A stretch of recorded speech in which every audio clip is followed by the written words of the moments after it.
Welcome to Vietnam Step by Step, the travel channel that explores Vietnam and Southeast Asia, one careful step at a time. We go beyond postcard views to share real routes, local wisdom, and practical safety lessons, so every journey is beautiful, responsible, and resilient. Today's story is a reminder that travel also means respecting nature's power. It begins as a smudge on a satellite map, a loose tangle of thunderstorms boiling over the western Pacific, the sort of disturbance seasoned mariners watch with a wary eye. In late October 2025, the sea east of the Philippines is unusually warm, hovering above 30 degrees Celsius, and the upper winds are so gentle they barely ripple the cloud tops.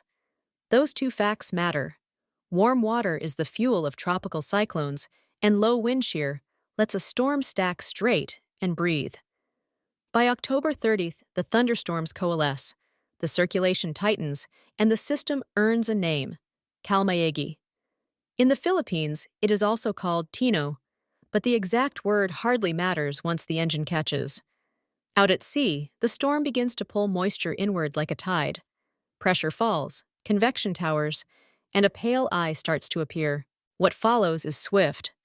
Over the next 48 hours, the eye clears and the rain bands knit into the classic spiral the tropics know all too well. Forecasters post sustained winds beyond 160 kilometers per hour, a solid Category 2, and caution that rapid intensification remains possible. On the night of November 4th, Kalmaegi makes its first landfall at Silago, a small coastal town in southern Leyte. The arrival is abrupt. The sea climbs over seawalls and slaps against the alleys behind them. Coconut palms bend until they split. Tin roofs lift, shudder, and fly. The grid fails with a dull pop that rolls across neighborhoods. People listen to the wind and say it sounds like a freight train that never stops, and for hours it doesn't. The storm does not simply cross, it carves.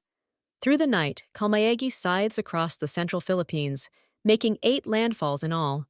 And each time the rain hits harder as the spiraling core drags a fresh wall of water over the coastline. Rivers surge down already saturated valleys. In low-lying barangays, a flash flood is the only warning anyone will get. Cebu becomes the heartbreak of this passage. In Cebu City, the flood rises above head height, doors swell shut, and stairwells become chimneys for water seeking the easiest way up. Families climb to rooftops and lash themselves to tank stands. In nearby Liloan, when the water finally recedes, 35 bodies are recovered in a single grim count. Governor Pamela Baracuatro calls it the worst disaster in the province's history, and the numbers give weight to the words.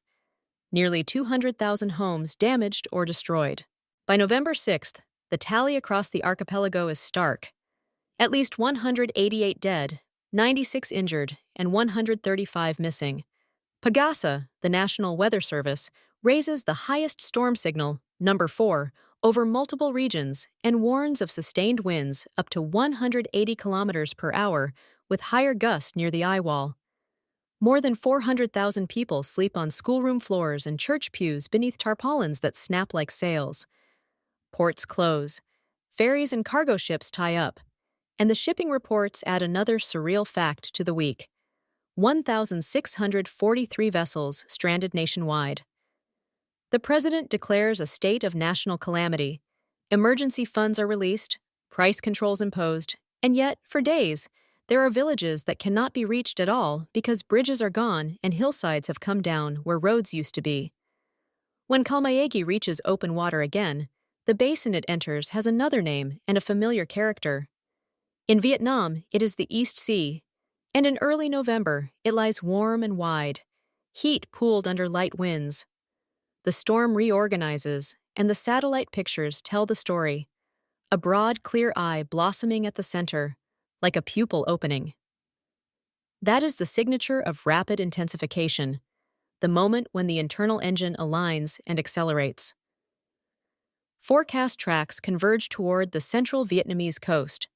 Category 4 strength becomes likely, with peak winds potentially exceeding 220 kilometers per hour, and the phrasing of the bulletins grows plain and urgent about surge, wind, and rain. In Hanoi, Dr. Mai Van Kim of the National Center for Hydrometeorological Forecasting repeats a single message on television and radio. Take the storm seriously. Guidance points to 2 to 400 millimeters of rain across the central provinces, with isolated pockets expected to exceed 600. The caution carries extra weight because those same river basins and hill towns had endured historic flooding only days earlier in late October. 35 people killed and more than 100,000 homes inundated. Now the ground is primed, the reservoirs are watchful, and the only variable left is the patience of the sky. Local governments step to their highest readiness and lean on a principle drilled into emergency planners. 4 on the spot: manpower, materials, command, and logistics positioned close to where they will be needed.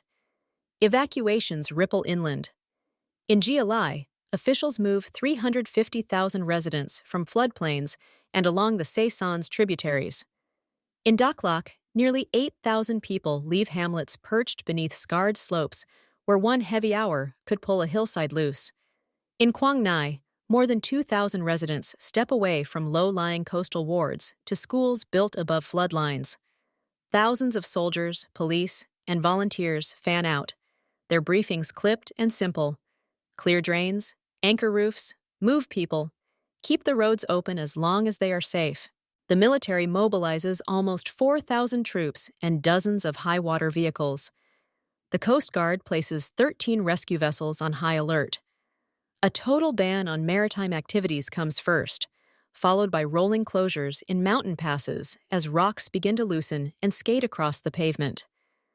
Hydropower and irrigation reservoirs are ordered to release water early to create room for the coming surge. 6 airports shutter operations in sequence as the outer bans arrive. Coastal fishermen secure boats with double and triple lines, lay fresh fenders, and take their tools ashore. In towns set back from the sea, shopkeepers tape glass and lift sacks of rice onto pallets. The landscape seems to hold its breath. On the evening of November 6th, Kalmaegi comes ashore near Bình Định and begins to spend itself across central Vietnam and the central Highlands. Not all destruction is cinematic.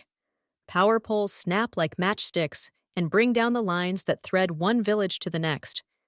Tin roofs tear loose and crumple in mango trees. In Daklak, 3 people are killed by falling debris. In GLI, 2 more.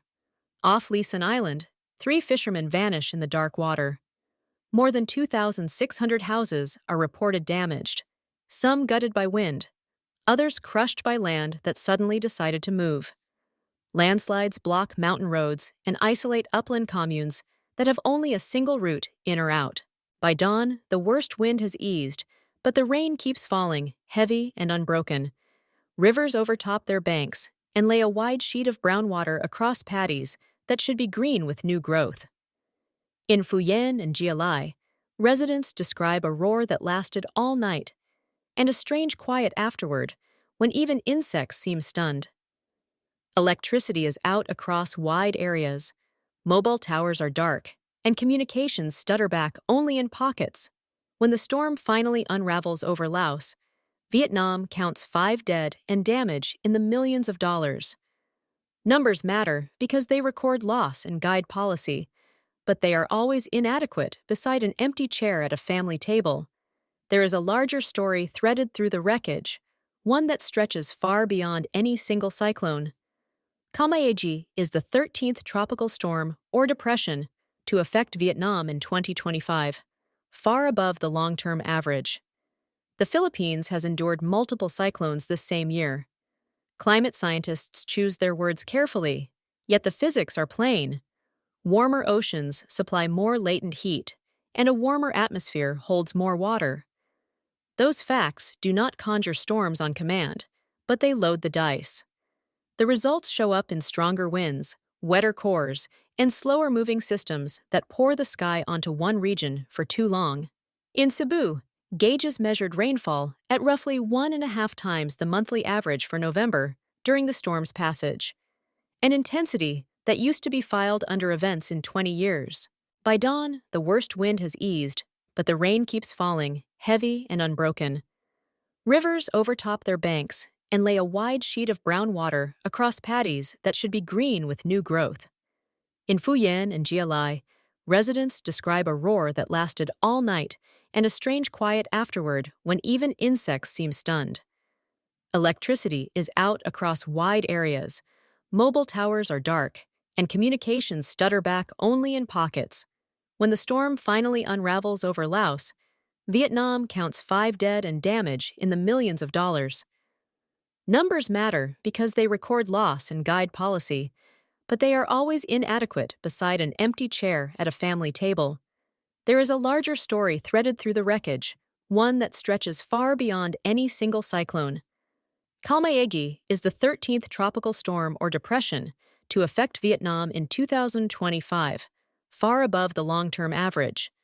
The Philippines has endured multiple cyclones this same year. Climate scientists choose their words carefully, yet the physics are plain. Warmer oceans supply more latent heat, and a warmer atmosphere holds more water. Those facts do not conjure storms on command, but they load the dice. The results show up in stronger winds, wetter cores, and slower-moving systems that pour the sky onto one region for too long. In Cebu, gauges measured rainfall at roughly 1.5 times the monthly average for November during the storm's passage, an intensity that used to be filed under events in 20 years. When the skies finally clear over Cebu and along Vietnam's battered central coast, the work is steady and human.